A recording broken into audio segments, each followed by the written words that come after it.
మంత్రి నియోజకవర్గం. కాంగ్రెస్ పార్టీ కార్యకర్తల్లో పనిచేస్తున్న పోలీసులు తమ పద్ధతి మార్చుకోపోతే పక్కాగా పోలీస్ స్టేషన్లకు కాంగ్రెస్ పార్టీ బోర్డులు పెట్టాల్సిన పరిస్థితి ఏర్పడుతుందని మంత్రి మాజీ ఎమ్మెల్యే పుట్టా మధుకర్ హెచ్చరించారు. శుక్రవారం మంత్రిపట్నంలోని రాజగృహాల్లో ఏర్పాటు చేసిన మీడియా సమావేశంలో ఆయన మాట్లాడుతూ, నియోజకవర్గంలో పోలీస్ వ్యవస్థ పూర్తిగా అపహాస్యమైపోయింది. రామగుండం ఏసీపీ గారు, మంచిర్యాల ఏసీపీ గారు ఇద్దరు కూడా కాంగ్రెస్ పార్టీ కార్యకర్తల ఇళ్లలోకి వెళ్ళి శాల్వాలు కప్పించుకోవడం నిజంగా పూర్తి భారతదేశంలో అత్యున్నతమైనటువంటి పోలీస్ శాఖకు ఒక మచ్చగా మారినటువంటి విషయాన్ని మీ ముందుస్తూ ఉన్నాను. ఒక కాంగ్రెస్ పార్టీ అధ్యక్షుడు, వార్డు మెంబర్ కూడా కాదు ఇతను, ఈ ఇంట్లో ఇద్దరు ఏసీపీలు శాలువ కప్పించుకుంటున్నారు. ఎంత దౌర్భాగ్యమో నిజంగా దీన్ని చూస్తే మీకు కనబడుతున్నది. ఇద్దరు కాంగ్రెస్ పార్టీ మండలాధ్యక్షుడు ఏదో ఉంటుంది, ఈయన వార్డు మెంబర్ కూడా ఇప్పటివరకే ఉంటారు. ఈ ఇంట్లో ఇద్దరు ఏసీపీలు ఆయన శాలువలు కప్పించుకుంటా ఉన్నారు. ఒకప్పుడు పోలీస్ అధికారులు వస్తే గౌరవించి వాళ్ళ ఆఫీస్కి వెళ్ళి సన్మానించేవాళ్ళు. ఇవాళ వాళ్ళే కాంగ్రెస్ వాళ్ళు ఇళ్ళకి వచ్చి వాళ్ళు మోకరిల్లడం నిజంగా ఇది దౌర్భాగ్యం. ఇంతకన్నా పోలీస్ వ్యవస్థ క్షీణించిపోయింది, అవమానపడ్డదని దానికి ఇంకా నేను ఎక్కువ సాక్ష్యం చెప్పాల్సిన అవసరం లేదు. ఇప్పటికైనా పోలీసులు గమనించాలి.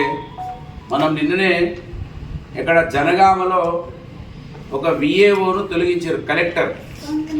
కలెక్టర్ విఏఓను తొలగిస్తే ఆయన మీద లాంటి అవినీతి ప్రూఫ్ కాలేదు అని చెప్పి కలెక్టర్ మీదనే కేసుకు సిఫారసు చేసింది కోర్టు. గమనించాలి, పోలీసులు ఇట్లా కాంగ్రెస్ కండువాలు కప్పించుకొని కాంగ్రెస్ లీడర్ల ఇళ్లకి తిరిగేటువంటి పోలీసు వాళ్ళు, కోర్టులు ఉన్నాయి, మీరు కేసులోకి ఎన్ని పెట్టి పూజారి సత్యనారాయణ లాంటి వాళ్ళను, మా బీఆర్ఎస్ పార్టీ సోషల్ మీడియాలో పనిచేసే వాళ్ళను భయపెట్టిస్తే భయపడరు అనడానికి భారతదేశంలో ఒక గొప్ప రాజ్యాంగం ఉన్నది. ఆ రాజ్యాంగాన్నే చేతులు పట్టుకొని తిరిగేటువంటి రాహుల్ గాంధీ గారు ఈ మంత్రి నియోజకవర్గంలో బాబాసాహెబ్ అంబేద్కర్ గారు కల్పించినటువంటి ఆర్టికల్ 19 ధ్వంసమైపోతా ఉన్న విషయాన్ని గమనించమని కోరుతా ఉన్నాను. అనేక కేసులు 6 నెలల్లో దాదాపు 9 కేసులు ఒకటే వ్యక్తి మీద, పూజారి సత్యనారాయణ మీద, ఒకటే రోజు 4 కేసులు ఒకటే అంశము. ఈ ఒకటే అంశం మీద అట్లా కేసులు పెట్టద్దని అనేక రూలింగ్స్ ఉన్నాయి. హైకోర్టు, సుప్రీంకోర్టు అనేక రూలింగ్స్ ఇచ్చినాయి. అయినా మంత్రిని పోలీసులు పెడచెవిన పెడతా ఉన్నారు. మంచిర్యాలకు సంబంధించినటువంటి ఇద్దరు ఏసీపీలు కాంగ్రెస్ పార్టీ కండువాలు కప్పుకొని తిరుగుతూ ఉన్నారు. ఈ ఏసీపీలు ఇద్దరు మా ప్రభుత్వంలో కూడా మేము వాళ్ళని పల్లెత్తి మాట కూడా అనలేదు. అది గమనించకపోవడం నిజంగా ఇది విడ్డూరంగా ఉన్నది. మంత్రిలో పూర్తిగా ప్రజాస్వామ్యం కూని అయిపోయింది. తెలంగాణ రాష్ట్రం ఒకవైపు ధ్వంసమైపోతూ ఉంటే మంత్రిలో కూడా కాంగ్రెస్ పార్టీకి పూర్తిగా పనిచేస్తూ ఉన్నది పోలీస్ వ్యవస్థ. నిన్న ఒక కేసు పెట్టిర్రు. చంద్రపట్ల రణధీర్ రెడ్డి అనే వ్యక్తి ఇచ్చిన పిటిషన్ మీద పూజారి సత్యనారాయణను A2గా, మల్క రామారావు గారిని A3గా చూపించినారు.